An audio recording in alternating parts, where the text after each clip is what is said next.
On a warm summer night in August 1989, the quiet upscale streets of Beverly Hills were shattered by the sound of gunfire. Inside a grand, opulent mansion, José and Kitty Menendez, one of the most powerful and wealthy couples in Los Angeles, lay brutally murdered, their bodies riddled with shotgun blasts. As the investigation unfolded, the Beverly Hills Police Department had few leads. The Menendez family, well known in both business and social circles, seemed untouchable. José Menendez, a wealthy entertainment executive, had enemies in the cutthroat industry, but none capable of such violence, or so it seemed. Kitty, the devoted wife and mother, was equally beloved by friends and family, but appearances, as the detectives would soon discover, were deceiving. For weeks, investigators pursued theories ranging from mob involvement to a botched robbery. The Menendez sons, Lyle, 21, and Erik, 18, were questioned, but quickly dismissed as suspects. Why would two privileged young men, heirs to a vast fortune, commit such an atrocity against their own parents? The brothers appeared grief-stricken, distraught by the loss of their mother and father, yet something about their behavior didn't sit right with detectives. Welcome to Hell is Empty. Please subscribe to be the first to know about our new videos. The case captivated the public not only for its brutal nature, but also because of the shocking claims that the brothers made about the family environment in which they were raised. To the outside world, José Menendez was the epitome of the American dream. A Cuban immigrant who had risen from nothing, he built a life of immense wealth and influence in the cutthroat entertainment industry. Born in Havana in 1944, José's early life was a study in contrasts. His family was well off, but political turmoil under Fidel Castro's rise to power sent them fleeing to the United States. Once in America, José's drive was unmatched.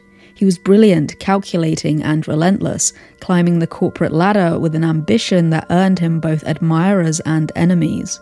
As the CEO of Live Entertainment, a company that distributed blockbuster films and home videos, José had amassed a fortune that bought the Menendez family the finest things money could buy: luxury cars, private schools for the boys, and the sprawling mansion in Beverly Hills that now stood as a crime scene.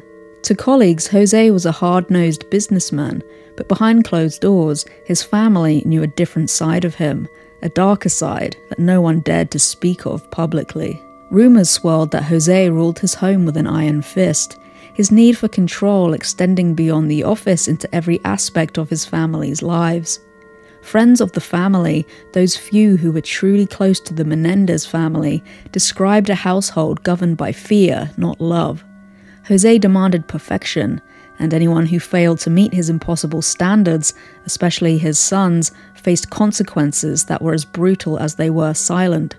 For Lyle and Erik, their father's anger was an ever-present shadow, shaping their childhood into something far from the image of privilege that outsiders imagined.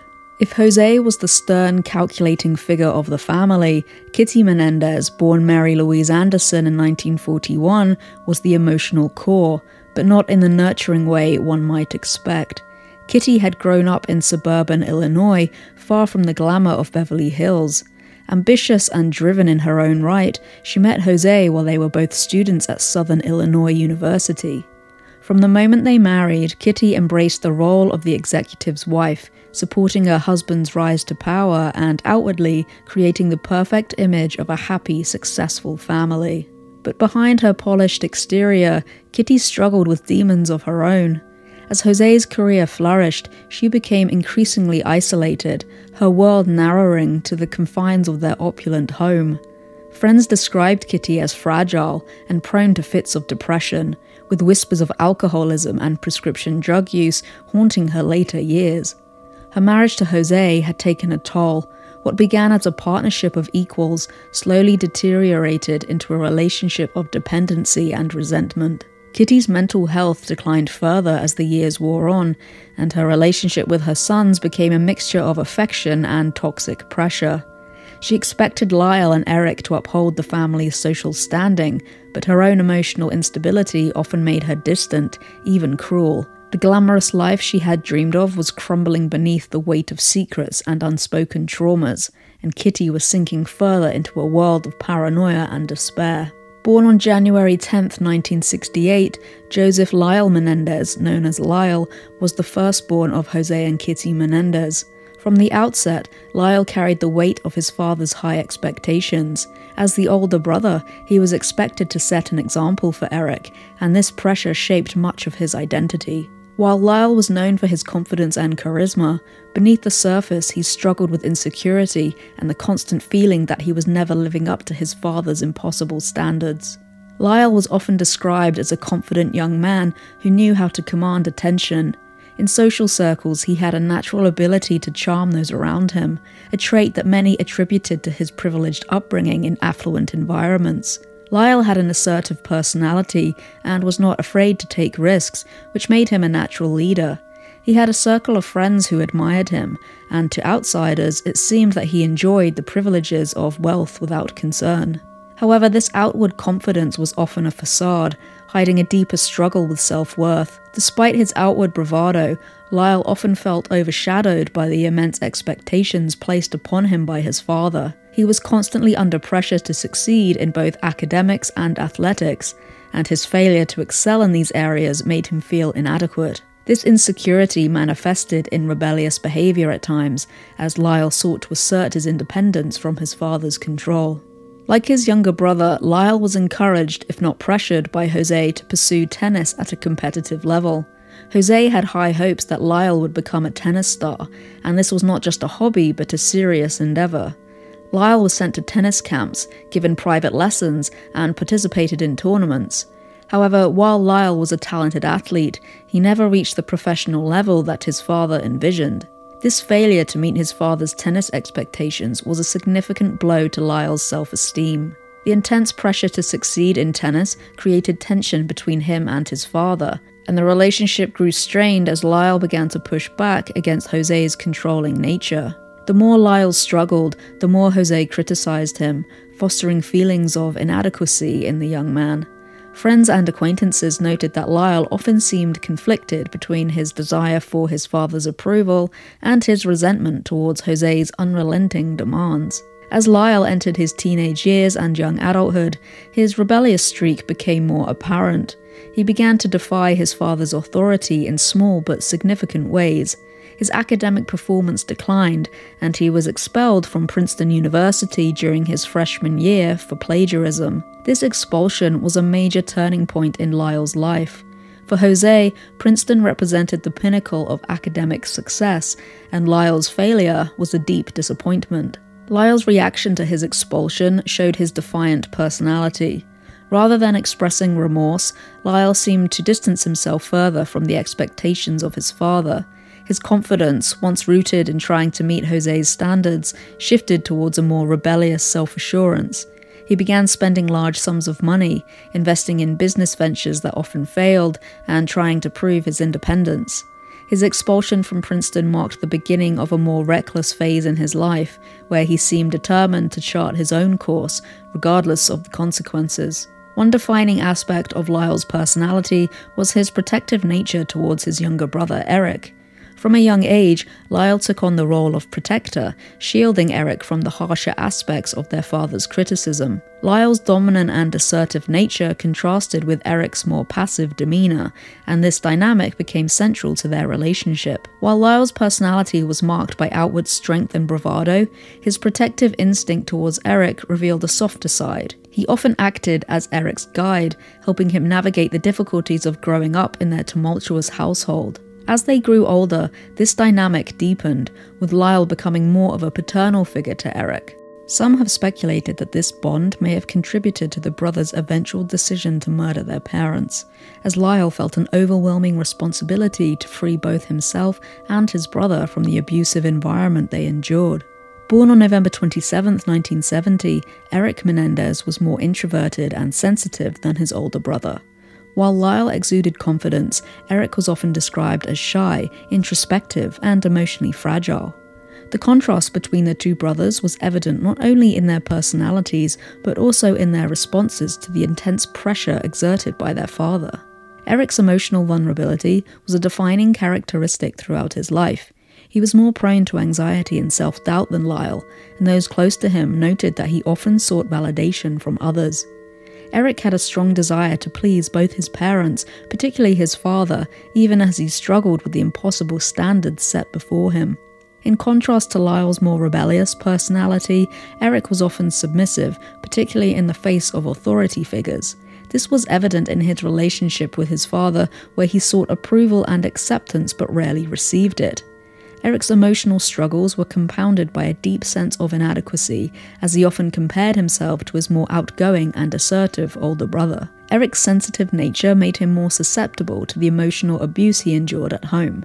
Friends and family members later described him as someone who carried a great deal of guilt and fear, traits that were exacerbated by the abuse he claimed to have suffered at the hands of his parents. These emotional scars would play a significant role in his defense during the trial. Like Lyle, Erik was a talented tennis player, and he too was pushed by his father to excel in the sport. In many ways, tennis became both an escape and a burden for Erik. On one hand, it allowed him to channel his anxieties and gain his father's approval, at least temporarily. On the other hand, the pressure to perform only deepened his emotional struggles. Erik excelled in tennis, earning a national ranking, but he often felt that his success was never good enough for José. While Erik was close to Lyle, he often felt overshadowed by his older brother. Lyle was the more dominant personality, and Erik, being quieter and more reserved, frequently deferred to his brother. This dynamic became particularly important in the brothers' later actions, as Erik appeared to follow Lyle's lead in many situations. Despite this, Erik had a deep bond with Lyle, looking up to him as both a role model and a protector. This bond, however, also placed Erik in a vulnerable position. Lyle's influence over Erik was profound. It's been suggested that Erik's emotional dependence on his brother may have contributed to the decisions they made together, especially in the context of their dysfunctional family life. Their father, José, would often resort to physical punishment as a means of discipline. This included beatings with a belt and slapping for minor infractions, which instilled fear and anxiety in both boys. The threat of physical violence was ever present. José would use aggressive postures and outbursts to maintain control over the household, ensuring that Lyle and Erik lived in a constant state of tension. The fear of retribution made it difficult for the boys to express their feelings or seek help.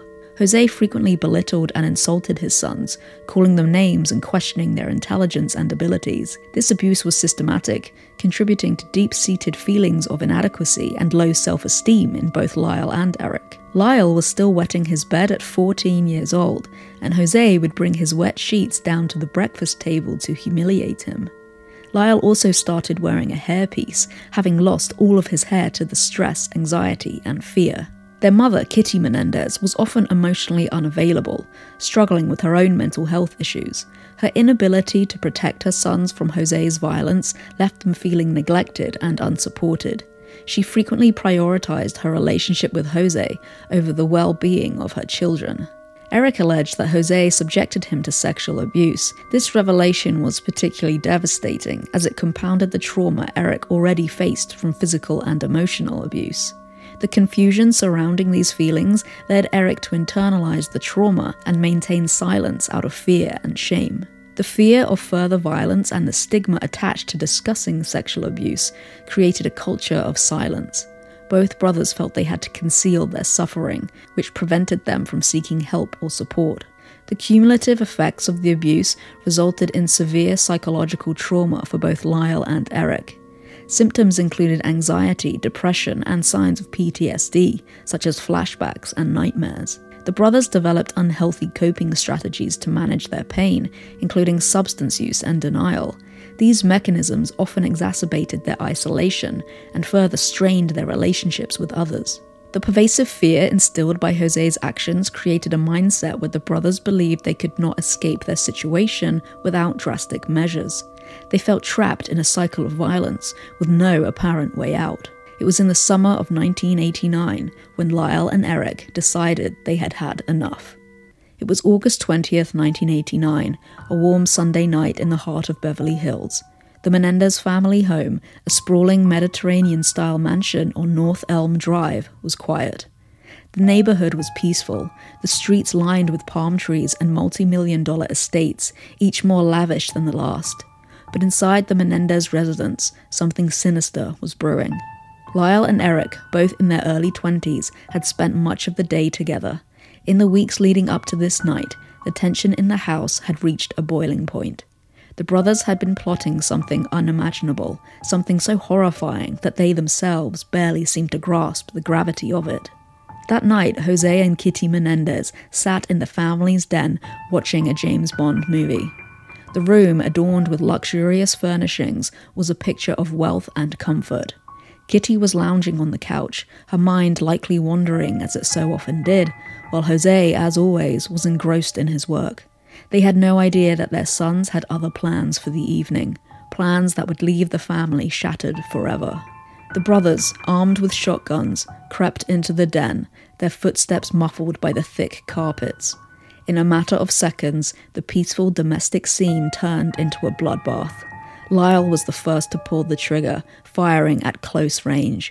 The blast ripped through José's skull, killing him instantly. Kitty, disoriented and panicked, tried to flee, but was caught in a barrage of bullets.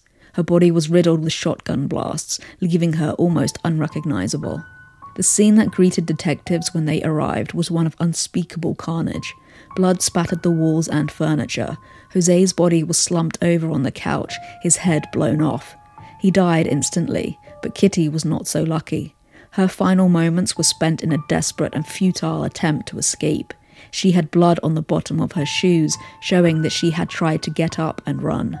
At one point, while she was still alive, the brothers went out to the car to reload and came back inside to finish her off. Prosecutors would latch onto this detail as proof of premeditation. At first, the crime appeared to be the result of a home invasion gone horribly wrong. The Menendez mansion had been the scene of a violent attack, but there was no immediate signs of forced entry or robbery. The Beverly Hills Police Department was baffled. The Menendez family, after all, seemed the picture of success. Who would want to kill such a prominent couple? And why in such a grotesque, overkill fashion? The details of the crime suggested an act of revenge or an intense hatred for the couple. In the hours after the murders, Lyle and Erik concocted a plan to distance themselves from the crime. They drove to a local movie theater and tried to purchase tickets for the movie Batman, but it was sold out. So they told investigators they saw the James Bond film License to Kill instead. When they returned to the mansion, they made a dramatic show of discovering their parents' bodies, calling 911 in hysterics at 11:47 p.m. Beverly Hills emergency? Yes, police. What's the problem? What's the problem? What's the problem? Someone killed my parents. Pardon me? Someone killed my parents. What? Who? Are they still there? Yes. The people... No. Were they shot? Hey, man, Were they shot? Yes. They were shot? Yes. 102, 722 North Elmore. What happened? I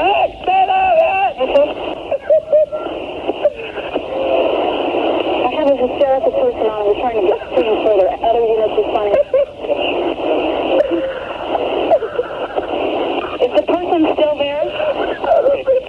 What happened? We have units around. What happened? Who shot who? I don't hear anything. I just came home. You came home and found who shot? Mom and Dad. You know if they're still in the house, the people that did the shooting. Get away from me. Okay, hang on. Let me talk to Erik. Who is the person that was shot? My mom and my dad. Your mom and dad? My mom and my dad. Okay, hold on a second. Okay, we're on our way over there with the ambulance. Okay, I gotta go. Okay.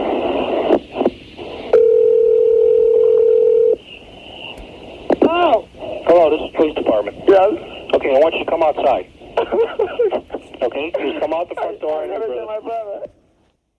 The police arrived to find the brothers distraught, seemingly in shock. Their initial reaction was one of disbelief. The Menendez sons, both well-dressed and polite, appeared to be the picture of grief-stricken children. But as the investigation unfolded, the cracks in their story began to show. The lavish lifestyle the brothers indulged in after the murders was the first red flag. Within weeks, Lyle and Erik were spending wildly, buying expensive cars, designer clothes, Rolex watches, and even buying a cafe. Their grief seemed suspiciously short-lived, but during this time, Lyle did some generous things for others. He reportedly helped friends financially and spent money freely on gifts, sometimes even going out of his way to ensure people around him felt appreciated. This could be interpreted as his way of trying to take control of his life, or express his gratitude to people who supported him during a tumultuous time. As detectives probed deeper, the brothers' behavior raised more questions. Why had they shown no signs of fear that the killers might return? Why were they spending their inheritance so frivolously? And why were there inconsistencies in their alibi? Erik and Lyle were never able to produce their movie ticket stubs, and the timeline the brothers provided for the movie showing and the discovery of the bodies did not align with other evidence, such as the time when neighbours reported hearing gunshots between 10 and 10:30 p.m. In the months following the murders, while the world viewed Lyle and Erik Menendez as the devastated sons of a tragically slain couple, the weight of what they had done began to gnaw at Erik. Lyle, the older and more composed of the two, seemed able to suppress any feelings of guilt, throwing himself into the extravagant lifestyle they'd long been denied under their father's iron fist. But Erik, always the more sensitive and introspective brother, was slowly crumbling under the pressure of their dark secret. Each passing day made it harder for him to carry the burden of their crime. Despite the brothers' outward appearance of calm, Erik could not escape the demons of what they had done. The gruesome nature of their parents' deaths haunted him, and even the endless shopping sprees, luxury cars, and new businesses did little to dull the internal storm brewing within. While Lyle adopted a cold and calculating demeanour, Erik's mental state was spiralling. He found himself consumed with guilt and shame, battling a wave of emotional breakdowns that no amount of money could soothe. In the aftermath of the murders, Lyle and Erik were reportedly open with a few close friends about what had happened. They expressed a mix of shock, grief, and sense of relief, which they attributed to having escaped an abusive household. Some friends described them as behaving erratically, struggling to process their emotions and the gravity of the situation. One of the most notable instances involved a friend named Jesse, who testified during the trial. Jesse recounted that Lyle had told him about the killings, indicating that they had done it because they feared for their lives due to the abuse they suffered from their father. Erik also confessed to a close friend in a more casual manner, reportedly stating, "I don't know what to do, we just killed our parents." These confessions were significant because they contradicted the brothers' later claims of self-defense and trauma. The inconsistencies in their statements to friends and their eventual court testimonies became key points in the prosecution's case, highlighting issues of credibility and intent. In an attempt to find some relief, Erik eventually sought the help of Dr. Jerome Oziel, a Beverly Hills psychologist known for treating troubled individuals. The therapy sessions began as an attempt to grapple with the overwhelming psychological toll of his parents' murders, but soon took a darker turn. Erik had entered therapy not as an accused killer, but as a patient seeking solace, attempting to escape the torment of his actions. However, in those closed-door sessions, Erik's guilt became too much to bear. Initially, Erik did not reveal the full extent of the truth to Dr. Oziel. He spoke of his anxieties, his struggles with depression, and the suffocating expectations of his father, but he stopped short of admitting the direct involvement in the murders. The brothers had carefully maintained their facade of innocence in public, and Erik was reluctant to shatter that illusion, even in the private confines of therapy. But the emotional strain was becoming unbearable, and as their story unraveled in Erik's mind, the pressure to unburden himself grew stronger. In one pivotal session, Erik's psychological defenses began to collapse. After months of dodging the truth, he finally opened up to Dr. Oziel. The confession came out in agonized bursts. Erik admitted to what detectives had only begun to suspect, that he and Lyle had planned and executed the murders of their parents. The psychological weight that had been crushing Erik now poured out into the room as he detailed the night of August 20th, 1989, the night that they had taken shotguns into their parents' den and pulled the triggers. For Dr. Oziel, the confession was chilling. Erik described not only the gruesome specifics of the crime, but also the years of fear and controlling behaviour from his father that had led up to that moment. The brothers had been living in a nightmare for as long as they could remember, trapped in a house ruled by terror and domination. In Erik's mind, killing their parents had been the only way to escape, and now that the deed was done, the guilt was destroying him from the inside out. Erik had believed that his confession to Dr. Oziel would be held in strict confidence, as is the legal and ethical duty of a therapist. But Dr. Oziel's reaction to the confessions was not what Erik expected. Dr. Oziel was afraid that the brothers might kill him to silence him. He made a controversial decision. He began recording his therapy sessions with Erik. He wanted to protect himself, and in his mind the tapes would serve as an insurance, a safeguard should the brothers ever turn violent towards him. But it was a decision that would change everything. Erik described how José had been controlling every aspect of their lives, and how their mother, Kitty, had turned a blind eye. Erik recounted the moment when the plan to murder their parents was set in motion, and how they had executed it. This tape was recorded on December 11th, 1989, over a month after Erik confessed to the killings on October 31st. The prosecution argues that in this taped session, Erik and Lyle revealed the truth. They killed their father because he was domineering and controlling, and they killed their mother because she was suicidal, and they felt compelled to end her suffering. During the taped confession, the brothers talk about a suicide note that their mother had written after she discovered an affair between José and another woman. Erik said, "She couldn't kill herself. I mean, you can take the gun and you can put it to your head, but to pull the trigger it takes an amazing amount of energy, and she was sort of drained from learning about the affair. It was right after she learned about the affair. For months and months and months, I would have to listen to my mother crying in the house. I would come home, my mother would be crying upstairs, and I would just be watching TV downstairs, and I would just hear the sobbing." Lyle said that whenever he tried to talk to his mother about the situation, she brushed him off and told him he was making things up. Lyle said, "She was so tainted by the fact that things were so horrible between her and Dad that she couldn't come out and say, you know, you're right, I'm having the same problems with my husband that you're having with your father, and maybe we should talk about it, like a mother should."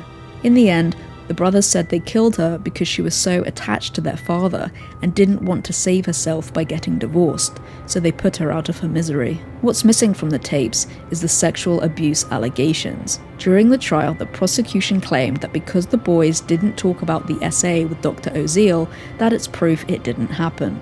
But the defense claimed that just because they didn't talk about it doesn't mean it didn't happen and wasn't a factor in the motive. The defense argued that when Erik first confessed, Dr. Oziel suggested that the killings stemmed from their father's control, and the boys went along with that, not wanting to talk about the SA. The defense also argued that Dr. Oziel overlooked numerous cues that hinted at deeper issues. They also claimed that his questioning often steered the brothers back to his own theory about the motive. At first, Dr. Oziel kept the tapes a closely guarded secret, unsure of how to proceed, but the burden of the confession weighed on him. He eventually confided in his mistress, Judalont Smith. Smith, deeply disturbed by what she had learned, feared that Dr. Oziel himself might be in danger and felt that this dark secret couldn't be kept any longer. She tipped off the authorities about the confessions. Armed with this new information, investigators obtained the therapy tapes and began to piece together the brothers' true involvement in the murders. The tapes were nothing short of explosive, revealing not only Erik's admission of guilt, but also the inner workings of the brothers' relationship and the deep psychological scars left by their parents. When the tapes surfaced, they became the critical piece of evidence that the prosecution needed to break the case wide open. Erik's detailed account of the murders, his admission of premeditation, and the horrifying revelations of family abuse created a narrative that was difficult to refute. The confession tapes provided insight into the brothers' mindset at the time of the murders, how they had convinced themselves that this was their only escape from the unbearable reality of their lives. Dr. Oziel's decision to break confidentiality, while controversial, proved to be the tipping point in the investigation. His tapes not only exposed the truth of the crime, but also dragged the Menendez brothers from the shadows of their carefully crafted alibi into the harsh light of a criminal trial. The acquisition of these tapes sparked considerable controversy during the trials. The defense argued that the recordings should not be admissible as evidence because they were obtained in violation of the brothers' therapist-client privileges. They contended that the sessions were intended to be confidential, and the brothers were unaware that their statements could be used against them in a criminal trial. On the other hand, the prosecution maintained that the tapes were vital evidence, showing the brothers' admissions regarding the killings and supporting their narrative about the motivations behind the murders. With Erik's confession now public, the brothers were no longer grieving sons, they were suspects, and soon to be defendants in one of the most sensational murder trials of the decade. What had started in the safety of a therapy room now became the foundation of a courtroom drama that would captivate the nation. Upon discovering that Erik had confessed, Lyle was reportedly furious. To Lyle, this wasn't just a personal failure, it was a betrayal. He had worked tirelessly to keep them both afloat, to protect Erik from the fallout of their actions, and now, with one slip, Erik had jeopardized everything. Lyle had always been the protector, the one Erik looked up to. But in Erik's moment of weakness, Lyle's control over the situation slipped. In Lyle's mind, the confession meant one thing: they were caught. The safety and security they had hoped for was gone. For a man like Lyle, who had spent years trying to be the embodiment of his father's high expectations, this loss of control was devastating. The brothers had planned their parents' murders in secret, believing that once they were free, they could forge a new life. But now that illusion was shattered. Lyle was left grappling with the crushing reality that their past had caught up with them, and there was no escaping the consequences. Though Lyle's outward reaction was one of anger, beneath the surface he may have also felt a complex mixture of guilt and fear. While Lyle had been the driving force behind the murders, orchestrating the details and leading Erik down the same dark path, he had never fully processed the enormity of their actions. Erik's confession forced Lyle to confront the horrifying truth that they had been trying to suppress. After the confession came to light, Lyle's instinct was to go into damage control. He knew they couldn't hide anymore, but he also understood that their best chance of survival was to shift the narrative. The confession tapes had destroyed their original alibi, but Lyle saw an opportunity in the very thing that had undone them: years of emotional and physical abuse at the hands of their parents. Lyle and his defense team began to craft a new strategy: the abuse defense. They would argue that the brothers were not cold-blooded killers, but deeply traumatized victims who had been driven to kill their parents out of fear and desperation. Lyle knew that Erik's confession had opened the door to this narrative, and he saw a chance to turn the tide in their favor, if only he could guide Erik through the upcoming legal battle. In many ways, Lyle's reaction to the confession was a testament to his role as the older brother. Even in the face of this catastrophic unraveling, Lyle was still trying to protect Erik, still trying to keep them both from falling apart completely. But behind the mask of a calculated planning, there was no denying that Erik's confession had shaken Lyle to his core. It forced him to confront the grim reality of their actions and the devastating consequences that lay ahead. They were initially tried separately, each brother facing his own jury. However, both juries deadlocked, leading to a mistrial. In the second trial, Lyle and Erik were tried together before a single jury. As the trial of Lyle and Erik Menendez began in 1993, it quickly morphed into a media sensation, captivating audiences across the nation. The courtroom was filled with reporters, spectators, and family members, all eager to witness the unfolding drama of a case that had combined wealth, murder, and the haunting revelations of abuse.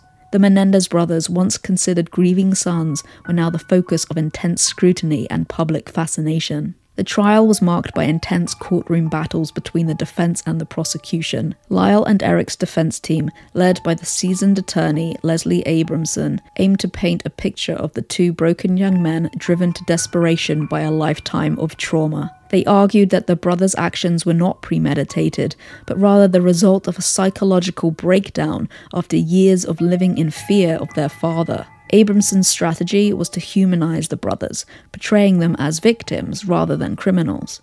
In contrast, the prosecution, led by Deputy District Attorney Pam Bozanich, sought to dismantle the defense's claims. They argued that Lyle and Erik were spoiled, entitled young men who had executed a cold and calculated plan to eliminate their parents for financial gain. The prosecution emphasized the brothers' immediate spending spree following the murders, highlighting their apparent lack of remorse. The courtroom atmosphere was charged as both sides presented their cases, battling not just for the truth, but for the hearts and minds of the jurors. Throughout the trial, witnesses were called to testify.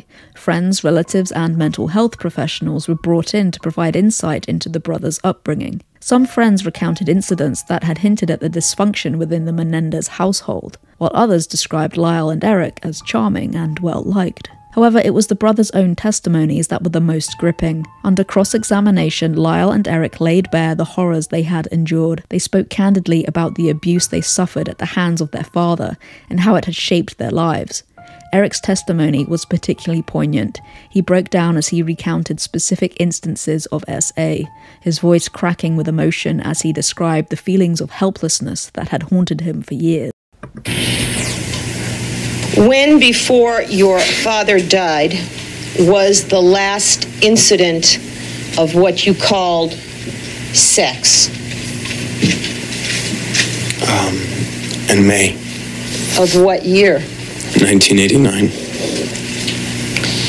And when, before your father died, was the last incident of knees? In August. Of what year? 1989.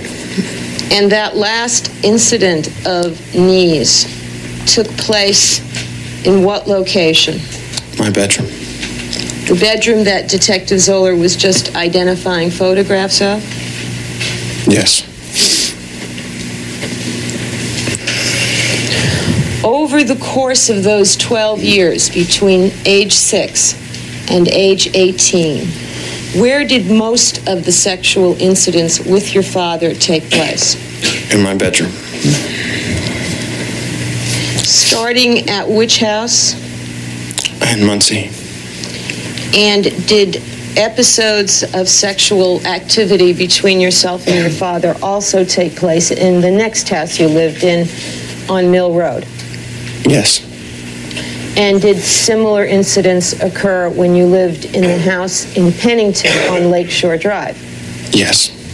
And were there incidents in the fancy house on Mountain Avenue in Princeton? Yes. And were there incidents in the rented house in Calabasas? Yes. And were there incidents in the big mansion in Beverly Hills? Yes.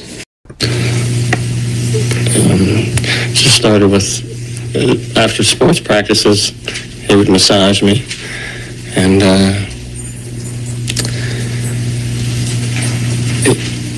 we would have these talks, and he would show me, and he would fondle me, and he would ask me to do the same with him, and I would touch him, and we would undress. Where would this take place? In my bedroom. And how often would this happen?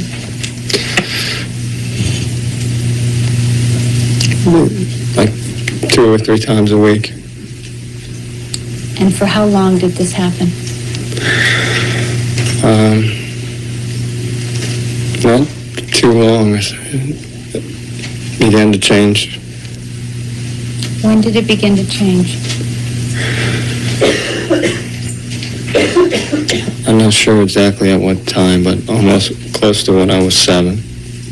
And how did it change? Just became more involved. What do you mean more involved?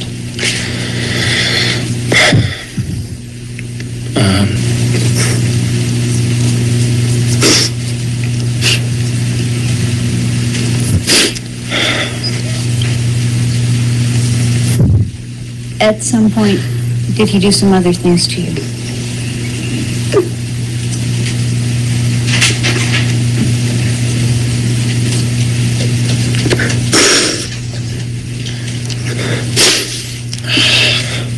Yes. What else did he do to you? The emotional weight of their testimony resonated with the jury, but it also drew skepticism. Many questioned the brothers' motives and whether they were truly victims or simply manipulators seeking sympathy. The prosecution seized on these doubts, arguing that the brothers were employing a classic abuse excuse to evade responsibility for their actions. They told the jury that the brothers were lying and making it all up. But there is plenty of compelling evidence that the abuse happened. Not only were Erik and Lyle's testimonies full of sadness and obviously real tears, but medical experts, friends and family testified in support of them. One compelling piece of evidence were pictures from Erik's 6th birthday party. They were found in an envelope. Some of the pictures were what you'd expect from a party, friends and family, birthday activities, but there were other deeply troubling pictures in that envelope. These pictures were of the naked bodies of 6-year-old Erik and 8-year-old Lyle. The pictures focused on the boys' genitals. The prosecution argued that the boys took the pictures themselves, but the defense did a good job proving how that wasn't true. I want you to look very carefully at this proof sheet. This is a proof sheet of the sequence of the photographs from Erik's 6th birthday party. These photographs were found in this envelope.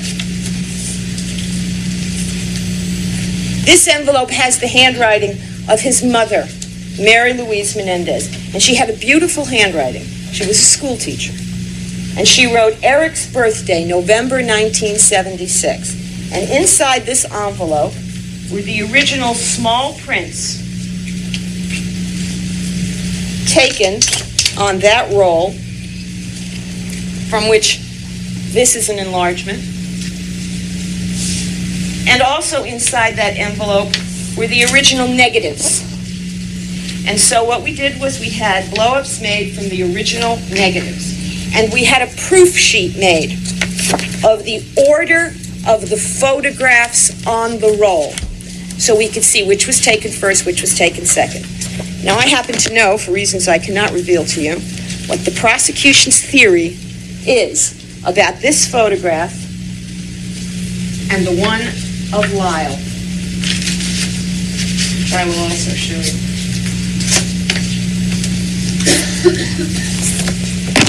This is the one of Lyle's nakedness, which was saved by his mother, kept in that envelope.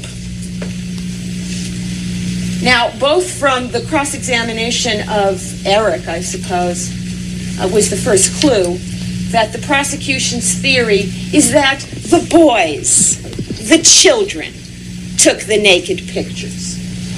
And somehow that theory, I think, has to do with some kind of visual perspective that they want you to speculate about based on the height of the person who took the picture. Now, that's wonderful, except people who take pictures can bend down and take pictures of little children's genitals, even if they're big people, even if they're grown-ups. But frankly, there is absolute hard proof that Erik Menendez did not take this nasty picture of his brother. And here's the proof. If I haven't misplaced it, okay? Here it is. The proof sheet is the proof. The sequence of the photographs. Here is a gathering of people. Here is Lyle in the bathtub, one can assume the morning of the birthday party. And here is Erik in bed. Now, Erik is in bed when this naked picture of Lyle is being taken. See, here's the next picture on the roll. Now, are we supposed to believe that 6-year-old Erik, who testified he was not allowed to handle a camera until he was 12 or 13, got out of bed to go take a naked picture of his brother, and then got back into bed so someone could take a picture waking him up? And it isn't until way down here on the roll that the naked picture of Erik shows up, and then a picture of Mrs. Menendez's favorite thing, her animal, Tristesse. And I think it's really amazing if you could go back and remember the testimony, for example, of Terry Baralt, who was Jose's sister. She was asked about Mary Louise Menendez and who was it or what was it that Mary Louise Menendez showed affection for. And when she started talking about the animals, you could see the animation even in Mrs. Baralt's face. Oh, Kitty loved her animals. She showed them all sorts of affection. She took such good care of them. She never showed anything like that to her children. But here's a picture of her favorite little dog, Tristesse, next to her naked child. I promised I wouldn't leave him up, and I won't. There was also plenty more evidence that the brothers were telling the truth. There was an unexplained injury to the back of Erik's throat at 7 years old, which was consistent with oral. In 1977, Erik was admitted to the ER, and the medical record from the following day said, hurt posterior pharynx, uvula and soft palate, healing well, symptomatic treatment. Dr. Kerry English testified that this type of injury is an indication of oral copulation in children. But Erik and Lyle also told their friends and family members what was happening to them. When Lyle was 9 years old, he told his cousin, Diane Vandermolen, that he was afraid his dad was going to come into his room, and that he and his dad had been touching each other down there. Diane told Lyle's mother about what he said, but she told Diane that Lyle was lying and nothing was wrong. Erik's cousin Andy Cano testified when Erik was 12 and Andy was 10 that Erik had told him that his dad was massaging his dick, but swore him to secrecy. Two other cousins, Alan and Kathleen, who spent summers at the Menendez house, reported that their father would take the boys to their bedroom and forbid the cousins from going down the hall. They recounted hearing cries and groans coming from the bedroom, noting that Kitty would turn up the TV to drown out the noise and prevent him from going upstairs to investigate. Both cousins testified that José showered with the boys, a detail Erik mentioned in an interview with a reporter after the murders. Diane Vandermolen testified that she saw Kitty going to the bathroom to help Lyle shower when he was 14, a process that apparently would take more than 20 minutes. 6 weeks before her death, Kitty told her therapist that she was hiding sick and embarrassing secrets about her family. Lyle's friend Donovan Goodrow had told Lyle that he was molested as a child, which prompted Lyle to open up about his own suffering. Donovan said, "He told me a lot about their past and stuff, and it was similar to my own past. I was molested as a child, and I told him that, and I guess that opened the gate, and he told me, and it was like, wow, Lyle and his brother were molested." The brothers also took part in some interesting creative writing. As a student at Princeton Prep School, Lyle wrote an essay titled, "I Will Change Your Verdict," focusing on a man facing execution for killing a child molester. Part of the essay reads, "A man awaits his turn in the electric chair. You, the average citizens of America, put that man there. Now you can taste his death. You hope it hurts and is slow. Do you know what drove him to do it?" Equally unsettling was a screenplay written by Erik when he was just 17, a year before the brothers murdered their parents. In this screenplay, a wealthy protagonist named Hamilton Cromwell slits his parents' throats with razor wire and then searches through their financial documents. He discovers a will that leaves him a $150 million fortune, and he smiles sadistically. Both Lyle's essay and Erik's screenplay contain themes that played significant roles in the brothers' murder trials. Prosecutors aimed to include the screenplay, while defense attorneys sought to present the essay. Deputy District Attorney David Conn argued that the screenplay reflected Erik Menendez's mindset before and after the killings. The protagonist kills for financial gain, mirroring Erik's own financial benefits from the murders. The defense, however, dismissed the screenplay as mere fantasy, noting that Erik co-wrote it with a friend and that several of the drafts were typed up by Kitty. The defense contended that Lyle's essay supported the brothers' claims of abuse. There were also several medical experts that believed Erik and Lyle were telling the truth about the sexual abuse. Dr. Ann Burgess, an internationally recognized expert in trauma, believed them. Dr. William Vickery, the forensic psychiatrist who evaluated and treated Erik for 6 years while he was in jail, believed them. Dr. John Wilson, a psychology professor at Cleveland State University with 22 years of experience studying PTSD, believed them, and he testified that Erik had symptoms of chronic PTSD. Psychologist Dr. Ann Tyler, who specializes in child abuse, also believed them. And John Conti, a social work professor at the University of Washington, believed them. And finally, Dr. Stuart Hart, a psychology professor at Indiana University, who conducted 60 hours of interviews with Lyle, also believed them, and said the fear contributed to the murders. The trial attracted nationwide attention, becoming a sensationalized spectacle that dominated headlines. The Menendez brothers were portrayed as rich kids gone wrong, fueling public fascination with the case. Some sympathized with the brothers, believing their claims of abuse, while others viewed them as cold-blooded killers deserving of harsh punishment. To bolster their case, both sides called expert witnesses to testify about the psychological implications of abuse. The defense brought in psychologists who explained the effects of childhood trauma and how it could lead to extreme reactions in adulthood. They presented evidence suggesting that the Menendez brothers exhibited signs of PTSD, characterized by flashbacks, nightmares, and severe anxiety stemming from their traumatic upbringing. The prosecution countered this testimony with their own experts, who argued that the brothers' behavior following the murders indicated a premeditated crime rather than a reaction to trauma. They pointed to the lavish spending and the calculated nature of the murders as evidence that Lyle and Erik were fully aware of their actions and their consequences. This, coupled with 2 incidents where Erik and Lyle had staged a burglary of their own home and burgled a friend's home for monetary gain, was enough to argue that the brothers' motive was money. Unfortunately, the jurors did not hear all of the sexual abuse evidence, since more had come to light decades later. The prosecutors told the jury that the abuse never happened and that José Menendez wasn't the type of man to abuse his sons. The jury ultimately believed the prosecution. Attitudes towards male SA was even worse than today.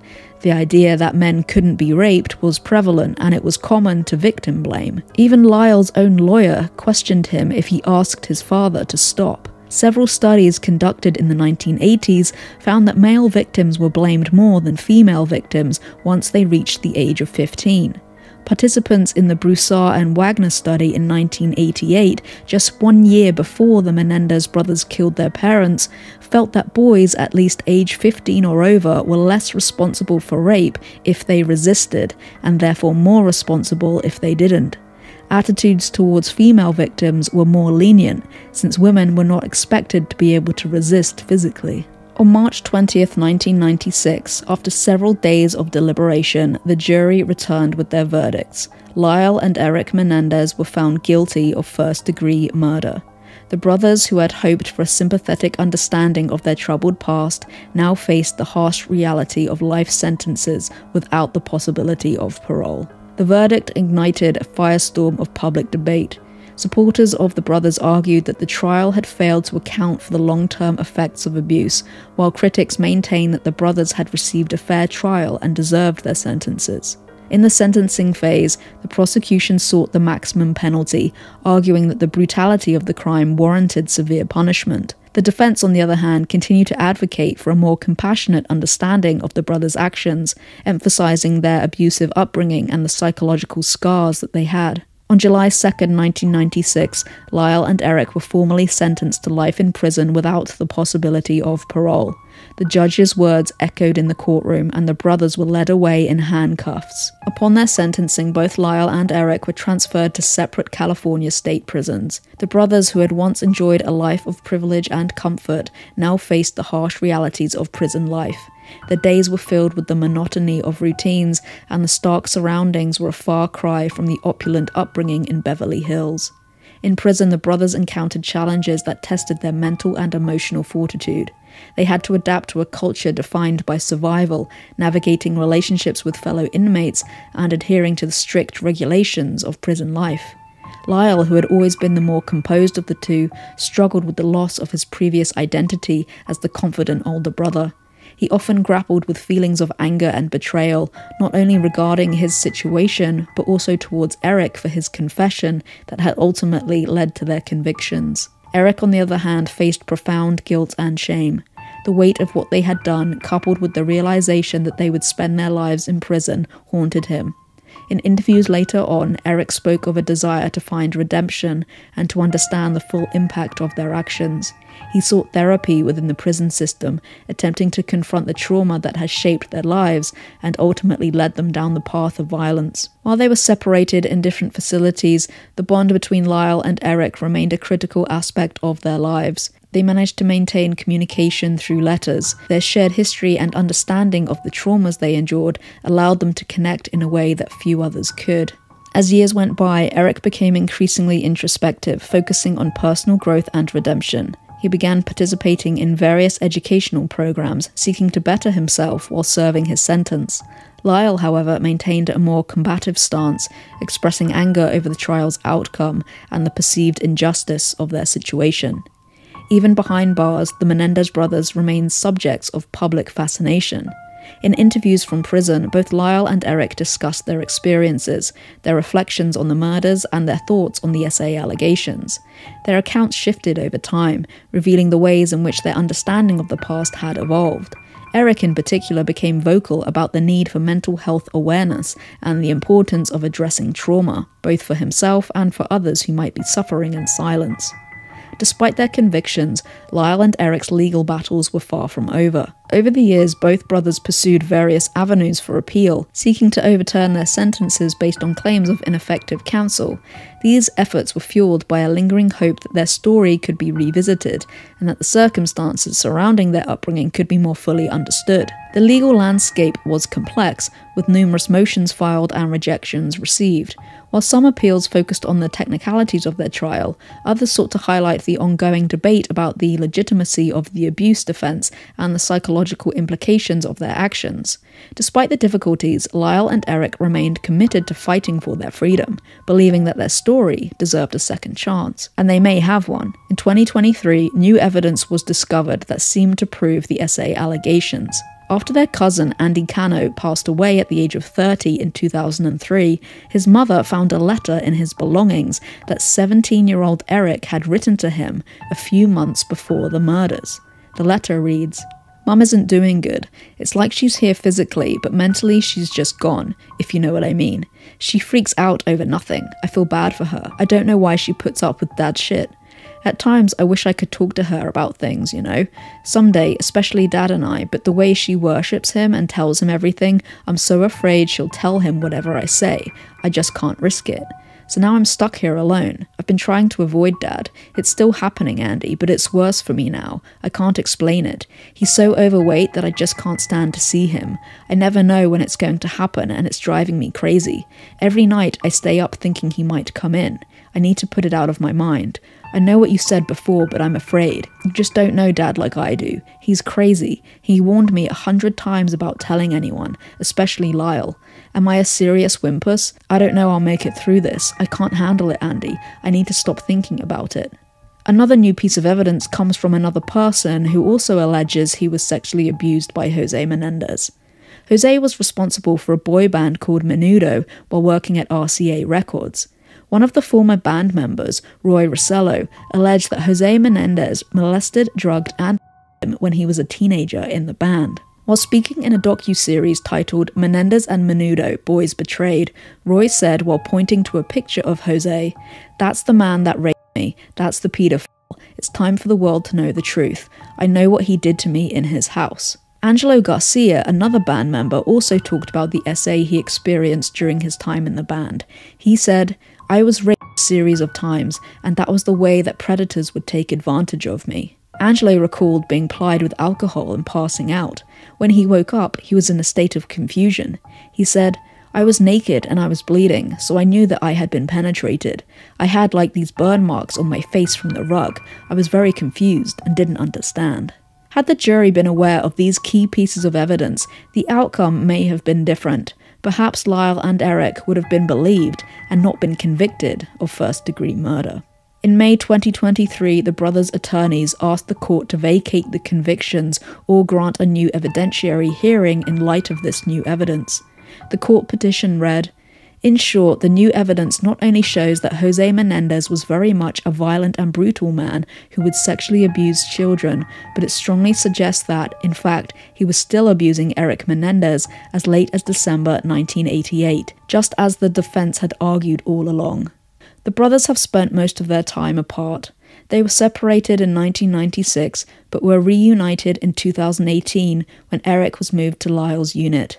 When they first saw each other, they hugged and cried and were allowed to spend an hour together in a room. Currently, Lyle and Erik are still serving their sentences in a San Diego prison. In 2017, Lyle told ABC News, "I am the kid that did kill his parents, and no river of tears has changed that, and no amount of regret has changed it. I accept that. You are often defined by a few moments of your life, but that's not who you are in your life, you know. Your life is your totality of it. You can't change it. You're stuck with the decisions you made." Thank you for watching, and please subscribe for more videos.